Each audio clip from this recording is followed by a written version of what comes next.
less than what would be possible under the current zoning. So actually, under the R2 zoning, you could have more house lots than what they're requesting with this rezoning.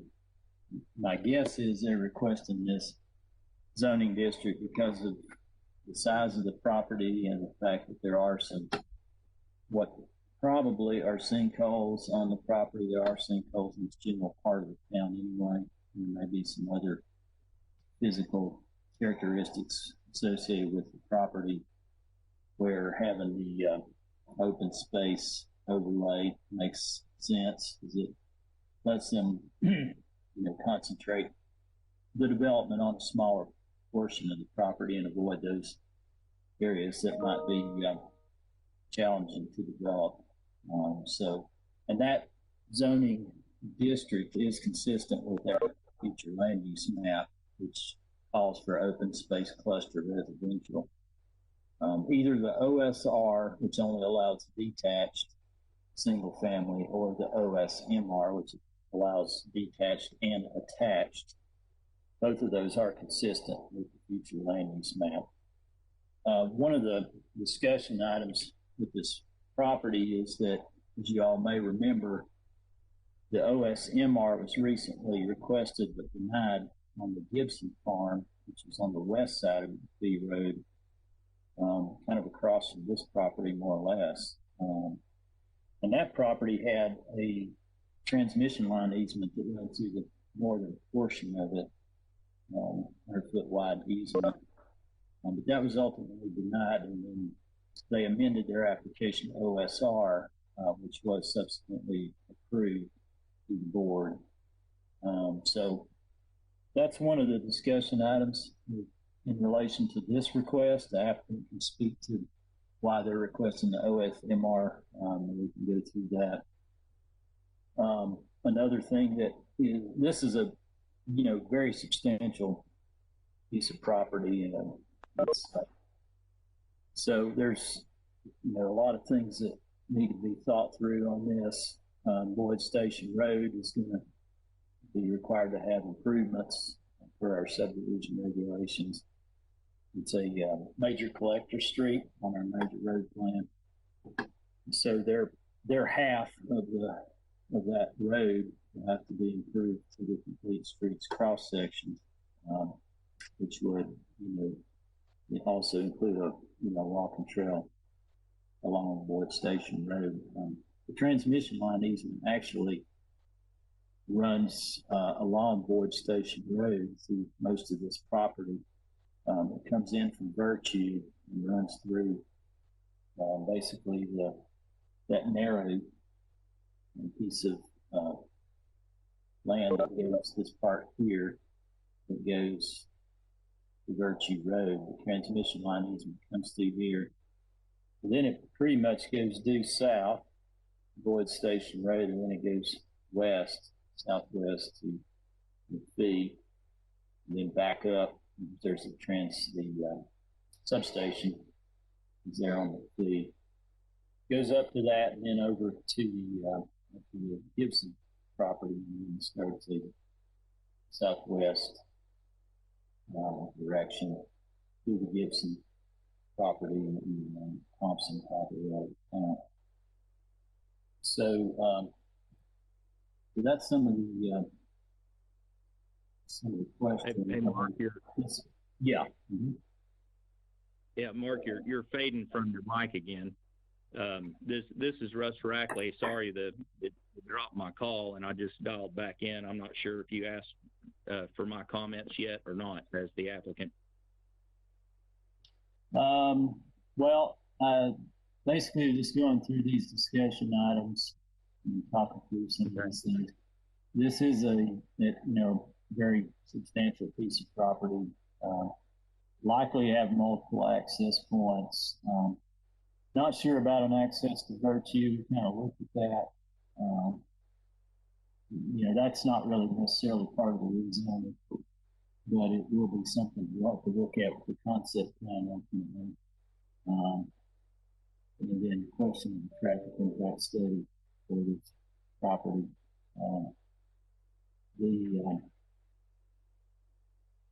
probably the biggest question in terms of the rezoning is whether the request is consistent with the future land use map and the comprehensive land use plan, which it is, but so would the OSR. As I talked about earlier, the OSMR was actually denied on a Hey, Mark. property in the general area. Yeah. You're really fading on us again. I don't know what's going on. It's not. Yeah, I don't really know what's happening here. Okay. This is Trevor. For the record, I can hear you fine, Mark. I'm not having any issues hearing you. Yeah. Yeah, I haven't had any problems in the past with this, but I don't know what's. I'll try to. I can hear you just fine, Mark. Yeah, you're going in and out. You're clear, and then you're very jumbled up. John or Daryl, is he clear to you all, or is he still kind of doing the jumbled up in and out? He's clear right now, and he gets out, but he's still better than he was before when you brought it up. I'm hearing you fine, Mr. Shipley. You are? Okay. I'm getting a little jumble back and forth here. But for the most part, I can hear fine. Okay. If it starts to fade out, I'll try to stay close to the mic. I'm not really sure what's going on because I haven't had any issues in the past, but I need to figure out why it's not coming through clear. But anyway, that's kind of some of the discussion items that staff came up with there on the screen. I don't know if anyone has any questions or thoughts or comments on this. Russ Rackley's here on behalf of the applicant. If you want to speak to any of these items, then we can just kind of have a discussion, get a discussion going in that regard. Okay, thanks, Mark. This is Russ Rackley. I guess just to kind of enumerate, and part of the actual definition of the OSMR overlay is to provide flexibility. This is a large, significant piece of property. It will have multiple access points, both at the Mcfee roundabout and at least one, if not multiple locations on Boyd Station Road. In order to master plan this to its greatest effect, we really need the flexibility to allow for some some attached housing, townhomes in some portion of the property, and that gives us more flexibility to make the most of this large tract of land, which is in line with the club and in line with the district that we're asking for. Regarding access to Virtue, that sliver that goes down to Virtue Road is very narrow. It would not provide for a 50-foot right-of-way for a public road. I don't think that that's a viable option. However, obviously there's tremendous amount of frontage on Boyd Station, which is also somewhat of a lower area that there is some drainage and pocket ponding of water. I don't know that it's a sinkhole. I don't. Hello. Anyway, getting back to my point, we feel like I didn't know if you were trying to get on. Hello. Anyway, that's all I have. Russ, you're there. Anybody hear me? Russ, I can hear you. This is Daryl. Hey, I'm Daryl. hearing you fine, Mr. Shipley. Or Mr. Rackley. Yeah. Okay. Well, that's really all I have. I mean, this first meeting is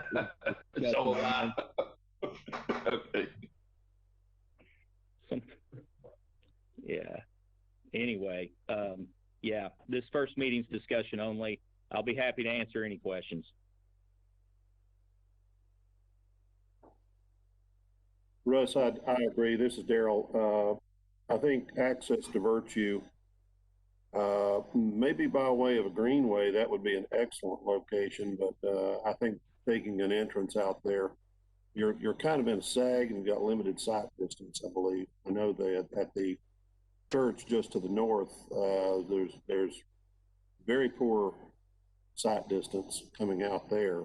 I just wanted to throw that comment out there, and I think you're aware of that.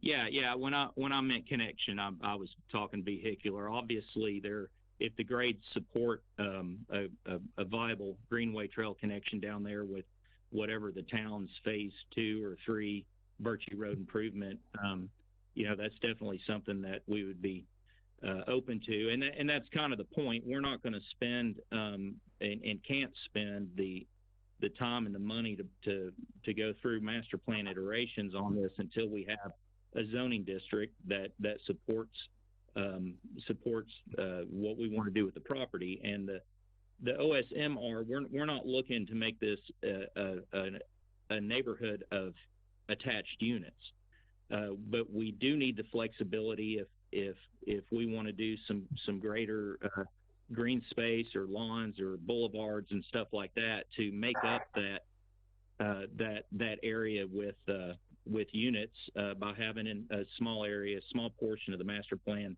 that would have the attached housing. So, in Farragut, we still have to come back, or we will have to come back with a concept master plan that I'm sure will be heavily reviewed and discussed. And really, this is just zoning, which gives us the direction on what we can do with designing the property to try to maximize what is one of the final large pieces, especially in this south part of Farragut. And we obviously want it to be a spectacular subdivision, but we need the flexibility, and that's why we're asking for OSMR.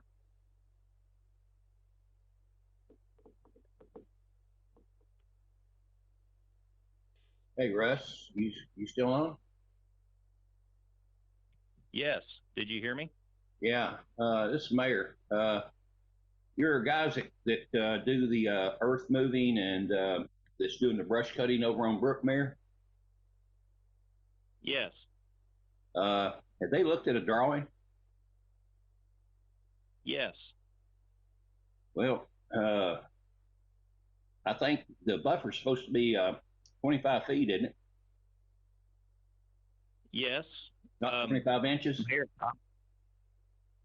I'll be happy to have this conversation with you, but I'm not sure that as a discussion item for another rezoning project that now would be the time to.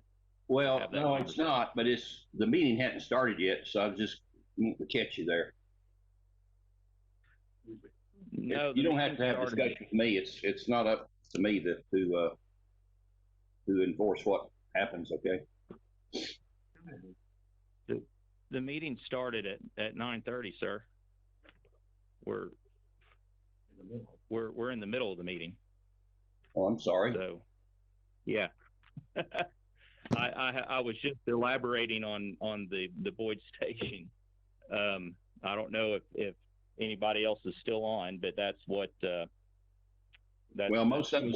I didn't think the meeting started because we couldn't get. Most of us could not get on the meeting because of the bad link. I'm sorry. Yeah, I'm sorry. Anyway, the link. Apologize for that. The initial link, for some reason, it's the same link, but for some reason it wasn't indicating that the meeting had been started, and so we had to resend the link to everyone to try to use that one that was just sent this morning. Hopefully that'll work.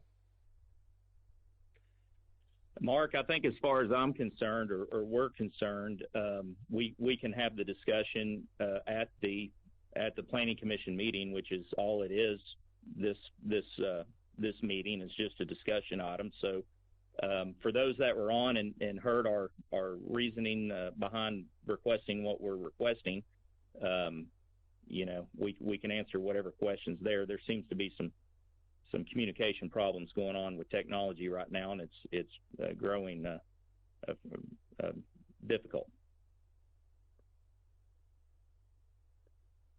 I guess the question I have, and I don't know if you've gotten this far on this or not, but if you were to if they were to rezone it to mixed, I mean, what kind of, you have an idea of the percentage of the land that you'd be wanting to have like an attached product? Would it be predominantly detached or? Well, we prefer detached product, but we've not gotten. Again, this is a big lift, a big piece of property to master plan, and we're not going to. We've got to have the zoning in place before we spend that kind of time and energy to master plan it. And but again, we prefer detached housing, but having the flexibility to better yield on the property and be able to lay things out that otherwise you wouldn't be able to put into a community because you need to distribute cost over so many units. So I do not know at this point what percentage it would be, but again, we prefer detached. We just want the flexibility to try to make this property work. Yeah, I understand. It's just when you rezone it to something, unless you had some kind of condition on it, somebody theoretically could have mostly attached, which could be a concern. But anyway, like I said earlier, the attached open space was denied on a piece of property just basically across the street that had probably a greater physical constraint associated with it. So I think we're going to have a challenge getting this property rezoned by OSMR. Mark, is a physical constraint a prerequisite to the OSMR zoning district? It's not, but that was something that was noted in your all's application, that one of the reasons why you wanted the OSMR is to give you some flexibility because of the presence of the transmission line easement through the Gibson, part of the Gibson property. So I'm just basically using your all's argument for that property. And if you'll note, and of course I think because on that particular action it was denied at BMA, and so the concept plan that I had submitted for that piece of property was basically withdrawn because it was for the OSMR zoning. But I think you saw on there the mix of detached and attached housing. So again, we prefer detached housing, but we still have to, in order to make a project successful, we have to spread all of the cost over a certain number of lots in order to have houses that are priced within the market for the area. And let me add this for anybody who's got the benefit of still being on the call. It does help, and in fact, OSMR is defined as encouraging, different housing options within the same community. And and as we've noted in our prior argument on Gibson, that attached housing does generate slightly less traffic counts than detached. But the bigger point is that on a community this large, on 130 acres, to have a homogeneous, kind of one size fits all price point is maybe not as beneficial to the town as having the flexibility to have different housing options within that overall community. Some people don't want a yard, some people do. Some people don't want any maintenance. Some people want their independence by maintaining their own house. So having the flexibility to create a master planned community on what is one of the last significant pieces of property in the South District of Farragut, I think is beneficial to the town of Farragut. Again, we have to come back with a master plan, and I think at that stage is when the town could have discussions on, is it too much or too little as far as the mix of attached and detached. Certainly it's defined as mixed residential overlay district, which to me implies it couldn't be uniformly attached housing. It has to be a mix based on a master plan. So I think that's where we're at with this. We're just looking for the flexibility to try to maximize the benefit of this piece of property for the community of Farragut.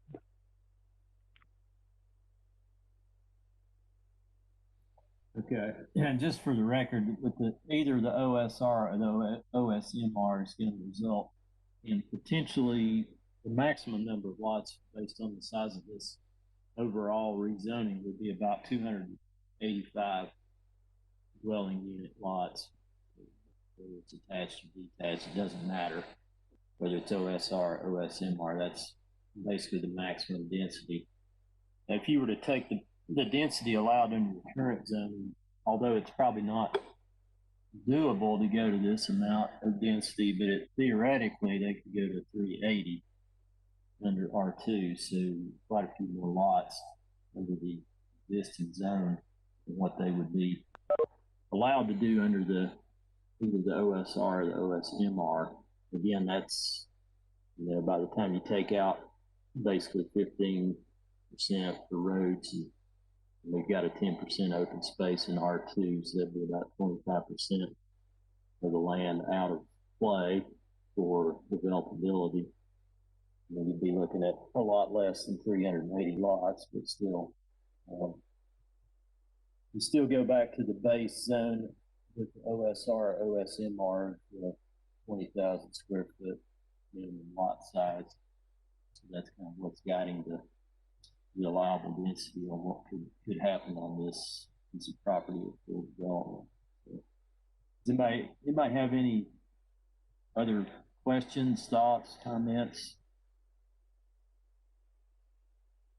Any planning commissioners or board of mayor and alderman members have anything I want to bring up at this point? This will just be a workshop item at the planning commission meeting. Yeah, this is John Green. I have a comment. Okay. Hey, Mr. Russ Rackley, this to me is a really premier piece of property with the way that it faces to the south and probably up on the upper edge there, probably has a view of the Smoky Mountains there. Isn't this a location for premier housing? Well, certainly it is. I think that's where there's a misconception by some people that townhomes can't be very nice. Again, it's mixed. We're asking for mixed, not complete attached.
Okay, can you hear me better this time? I can hear you better, Mark. Mark, I think I can hear you better. Okay. Okay. Sounds good. What was the problem? I really don't know what the problem was, but I've got some earbuds now. So. Yeah, this is much better, Mark. All right. Sounds good.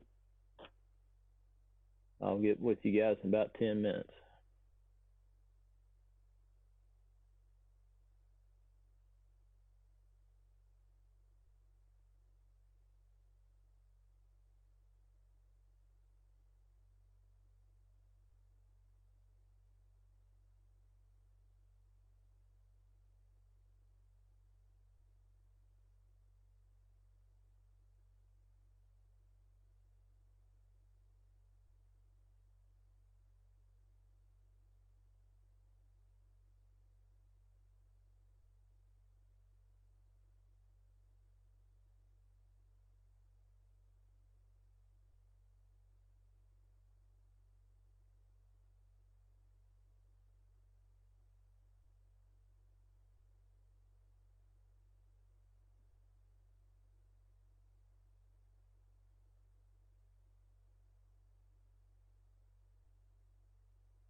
Hey, Trevor, this is Mayor. Do I have any audio now?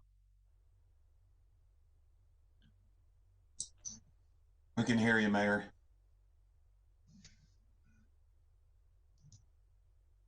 Okay, thank you. I'm gonna try to get a picture now. Not had much luck this morning. It keeps dropping off and coming back on, but I've rebooted, so maybe this will work.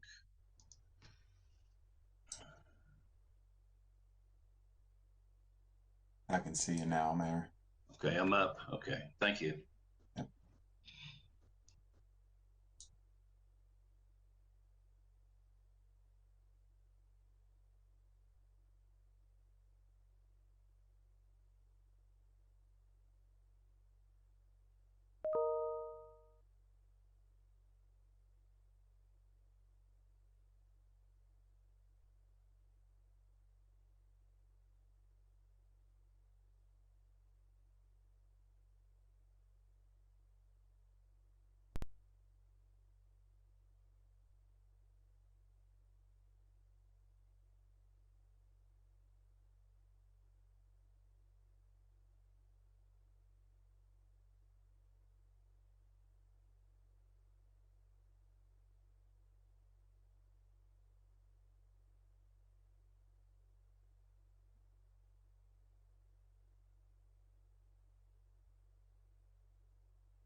Okay, let's go ahead and start back in on the next item under the staff developer meeting at 10:30. This is a discussion and public hearing on a concept plan for the Meadows on Mcfee, 933 and 1013 Mcfee Road. This is part of the Gibson. It's the Gibson farm that was rezoned recently through the Board of Mayor and Aldermen to OSR, and then a portion of the property to the north of that, which is part of the Seal property, which is the property that's immediately south of Mcfee Park on the west side of Mcfee Road. This part of the Seal property is about 7 acres, so adding the two together, we've got roughly 32 acres as part of this subdivision. This is a concept plan for consideration, and the rezoning for the Seal property has still got to go through the Board of Mayor and Aldermen, so obviously that has to happen for this ultimately to come to fruition. But this is generally the layout that's being proposed at this point. There's 2 access points on the Mcfee Road. There's a stubbed out vehicular access to the south. That's the Thompson property that's abutting this to the south. And then to the north, the rest of the Seal property. And then the other roads are internal to the development. There's a walking trail shown here to the Seal property, and then a walking trail down to the Thompson property here.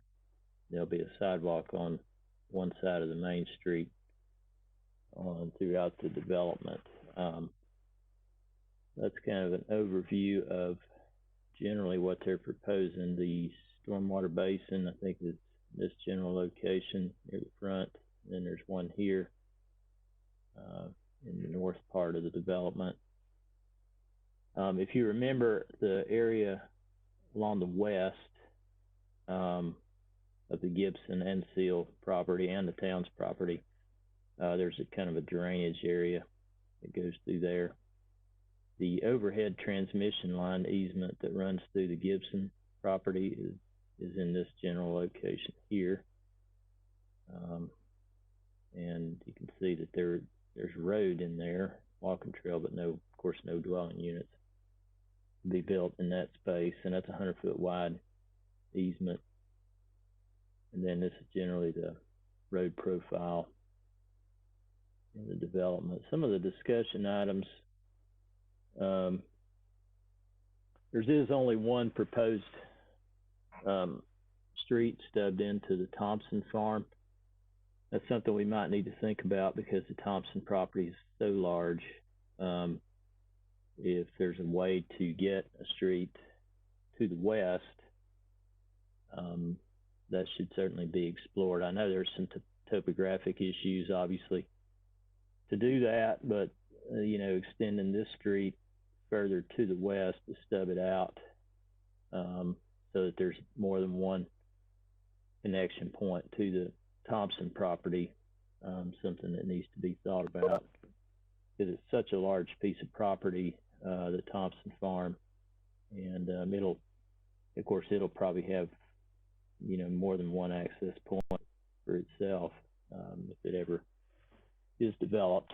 But anyway, that was one of the discussion items. Another one was the proximity of the road and pedestrian improvements to a sinkhole lip elevation. Like, for example, here is what is identified as a sinkhole or depression. You can see that the edge of the road is right up against that. You can't do any grading or filling within the sinkhole lip elevation, so it may be challenging to get a street that close to that contour without going into the closed contour part, which would not be permitted. So maybe just realigning that slightly to get it further away from the sinkhole would be recommended. Hey, Mark. Yeah. Mm-hmm. I'm sorry, I'm a little bit late getting back on here. Do you want to finish going through your list, or do you want me to? Yeah. I'll just go through this real quick, and we can go through. Okay. Thanks. From a staff's perspective, of course, this has still got to go through rezoning on seals, I mentioned earlier. But as I mentioned with the Goins farm on Turkey Creek Road, it did not have a streetscape plan with it. I know it's a preliminary plat, but a streetscape plan is required for a concept plan. And so, the application's really not complete at this point because there was not one included. And that was kind of relates to the last comment here, at least from the staff level, is that, trying to look at the open space in the project and, giving it more of a functional component. Certainly natural space can qualify as open space, but, a lot of the open space in this development seems to be really unusable space, detention area, and things like that, which in and of itself is not necessarily a problem, but just, using that streetscape plan to think about the visual enhancements and the facilities that you would want in association with this development. That would be something that could be used by the residents in the subdivision. So that's some of the staff's comments at this point. I think there's some road design related variances that would likely be needed based on the profiles. My understanding is those would be supported by the town engineer. So if anybody has any questions, or Russ, if you want to go through any of those comments that the staff had at this point, that's just a few of the. We did send all the applicants the full list of comments on their plans, and I tried to just basically cull out the more significant ones for the discussion items today. So with that, Russ, if you want to make any comment at this point, and then we'll hear from the planning commissioners, board members, anyone else that's present. Okay, thanks, Mark. Specifically, as it relates to your comments with the stub outs to the adjoining property and their, I guess their location, their grade, and I know there was some comments from Daryl about the profile on the future access. That's not something that the stub outs are provided in a location where they're viable at an elevation where they can be connected to. I can't design somebody else's property for them. So we just do the best we can to have them, pretty much at grade, plus or minus a foot or two, and then they'll have to connect to it, even if they got to come back up station some amount to create a smooth transition based on whatever they decide to do with their property, if and when that ever occurs. And I can address that in my responses with the resubmittal on Monday. I guess to clarify, Bart had a comment of asking where the pump station would be. There'll be no pump station. This will all be low pressure E1 system. From working with FUD, that's what with this number of units, what they would prefer. So we don't need a designated area for a central pump station. Just a point of clarity. I think the rest of these, as far as this is a concept plan. We can definitely adjust the K values. I know the variances are really at intersections. Generally speaking, when AASHTO allows it, stop controlled intersections, when the grades aren't severe, which nothing in here really is, that the transition, vertical curve transition at the intersection can be reduced from a continuous travel K value. Yeah, I don't know that there's really anything else up for discussion. I thought that I understand what you're saying about the streetscaping plan. I guess the nomenclature, and I'll have to go back and reread what y'all are defining again. To me, the boulevard entry, the center islands, road islands is that's streetscaping as far as creating some visual interest. The horizontal alignment being varied instead of straight to create some form of traffic calming and prevent people from gaining too much speed. So, but I can definitely add another sheet and identify the items that your ordinance requires. As it relates to the Greenway Trail, and I know there were some comments about the placement as it. I mean, this is a concept plan. The site hasn't been fully engineered yet, so I don't know that we can note that that it's something that will have to be evolved with the detailed design stage, which we still have to come back for preliminary plat approval. This concept plan approval is just for the general character and layout so that we can start doing the engineering work on it. The comment about the stub out road and the proximity and to the lip elevation. I mean, for concept,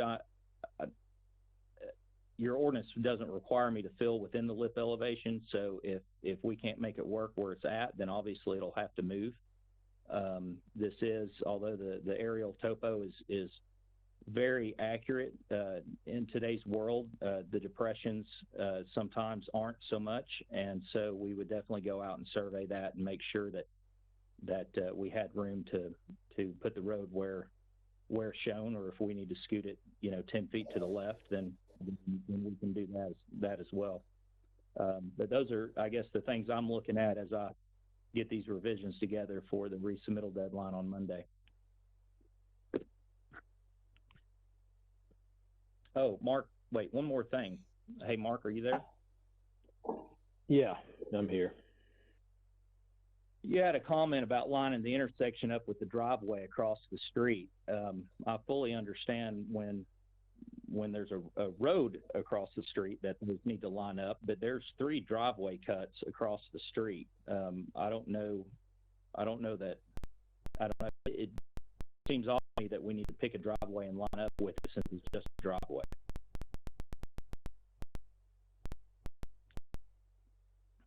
I'll just say where it makes the most sense and is the best place to access is probably fine.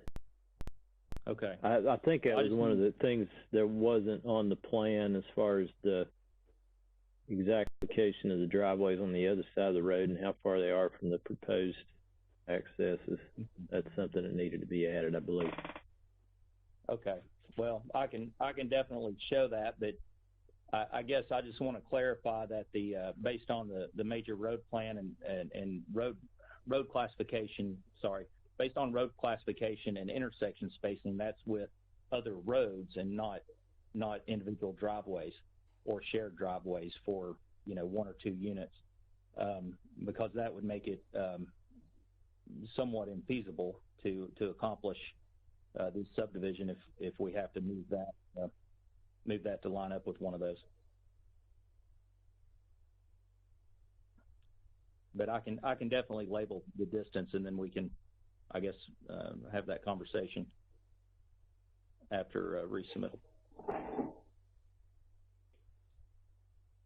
Does anyone have any questions or comments on what's being presented at this point? Mark, I just wanted to mention to Russ, we do appreciate this as a concept plan, and fine tuning happens from here on out. But as far as the profiles, the comments I had on the profiles, where I asked you to take a look at the K values. I know you will on the main vertical curves. The variances, we would have no issue with variances that would be required at the stop conditions. I did want you to take a look at future development adjacent to this. I realize you can't predict how they would want to do their grading, but just keep in mind that if you've got a fairly steep grade that is coming out of the ground at that point, just keep in mind that could require a steep crest vertical curve on future development. And if there's any way to avoid it, it would be a smoother transition. Just wanted to point that out. It's not a requirement, but just keep it in mind. Okay. This is the mayor. Russ, Daryl and Russ, that's a good point, because Russ, you may be the one that ends up doing the future development. So you might think about that. I've got one other question on the north side where Shasta Daisy dead ends into the property next door. Who's the property owner there? That's Miss Velma Sill. Excuse me? It's Miss Sill, Velma Sill. Okay. Oh, that's part of the Sill property? Okay. Okay, thank you. Yes. That's all I had. Russ, this looks good to me. Thank you. Okay, thanks. Thanks, Mayor Williams. If for those that I guess weren't involved or don't recall from the rezoning on the Sill property, it's an estate transaction. Velma, I guess her son requested a portion of the property and then promptly put it up for sale as soon as she did it, and we got on top of it pretty quick, because it made, after being denied OSMR, the Gibson property was pretty much not going to work until this just happened to occur. So Miss Sill is not intended to sell any of her property, but when she deeded the piece to her son, I guess he moved out of state and just wanted to cash out and move on. So that's where we're at with that.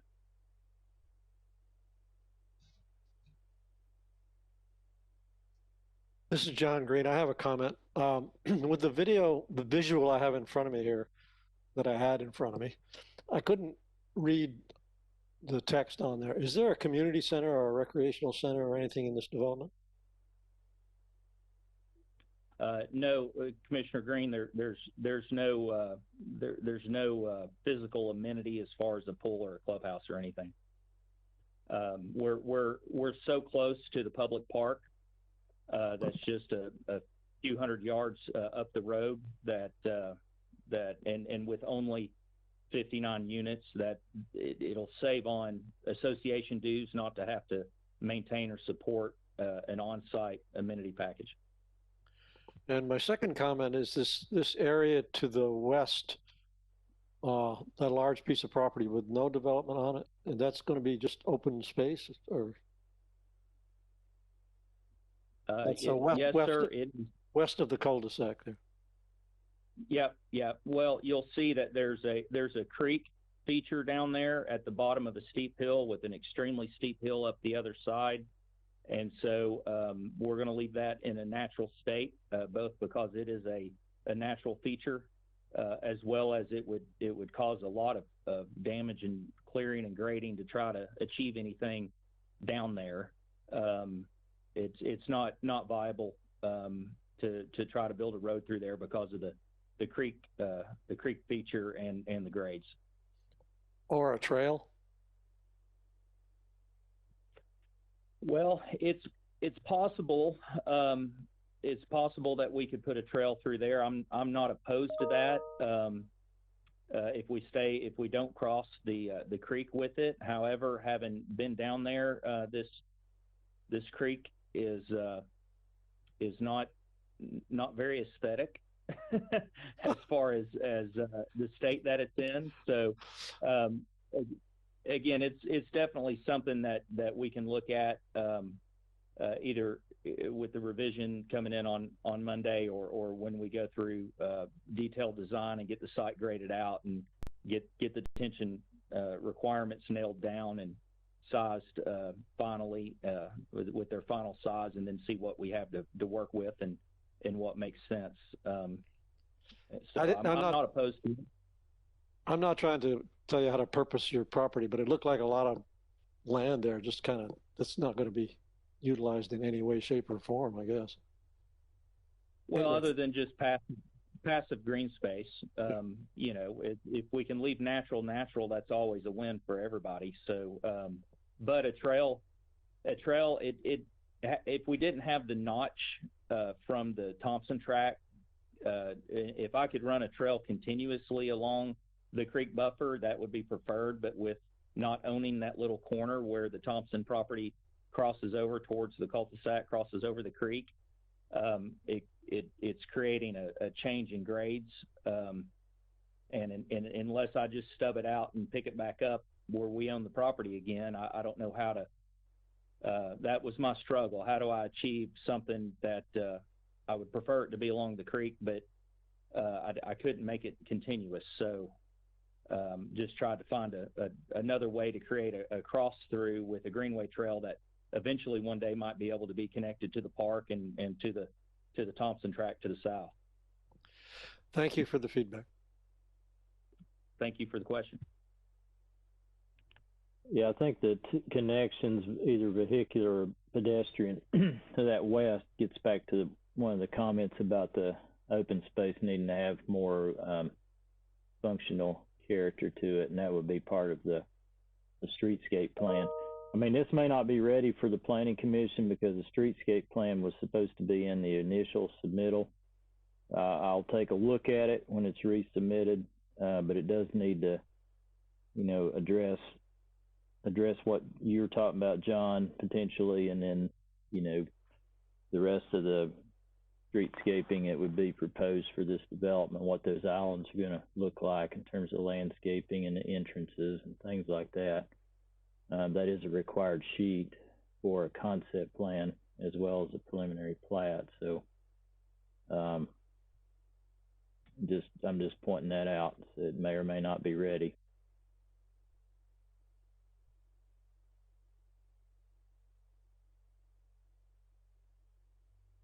Does anybody else have any questions or comments or feedback, input on this item at this point? Yeah, Mayor Williams again.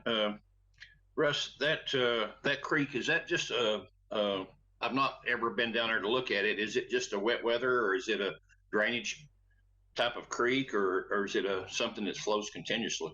You said it was pretty rough, so. Yeah, I've not had a determination done because of the grades around it. We're able I'm just assuming it's jurisdictional and putting a buffer on it that's required. Because of the grades being so steep, it's really not a desirable area to be in from a you know a lot standpoint. But having been down there and looked at it, the place that you can access readily, the current property owner for years, I guess, has been driving a tractor through it or whatever, so it's kind of mucked up. But it did not look like that it was flowing when I was through there. Now it's been a couple of months since I've been down there to it. That area has grown up considerably from what they had cleared originally, and the area that the current property owner had maintained. And so I don't know, Mayor. I know from what I saw, it wasn't, you know, it's obviously no Little Turkey Creek or anything like that. I believe that it would meet the requirements of having water in it for 30 days continuous in any given year, which is the state requirement for defining a feature as a jurisdictional stream. But I don't think that it's continuous year round from my visual survey. But that's not an official opinion. That's just an off the cuff opinion. But again, it didn't matter to us whether or not it's jurisdictional because of the grades around it and the narrowness of the property down there, that we just put a buffer on it and just going to leave it natural. Okay, thank you. I was looking at the topo, and it looks like it's more of just a runoff drainage ditch from the way that the land lays from the topo map. It is, Mayor. Yeah. Bart and I walked that property a couple of weeks ago, and it's a wet weather conveyance. I mean, we didn't see any water flowing through there at the time we went out there. Okay, so it's not any sort of a a amenity feature that you would, I mean, it wouldn't even be close to be considered that at all, right? Well, I guess it would depend on if you wanted to do something with it and enhance it in terms of landscaping. It's, you've got the transmission line easement that runs through part of that area. And it's, scrubby kind of vegetation. There's not much, of course, in the easement because of trying to keep the lines clear. But it is, there's some, some topography there. I mean, you can see that on the contour lines there on this image.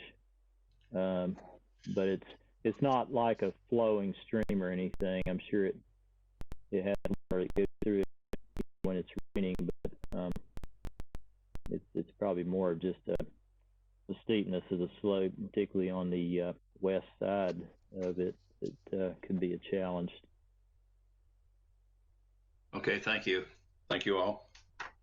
No more questions. Does anyone else have any questions or thoughts on this item at this point?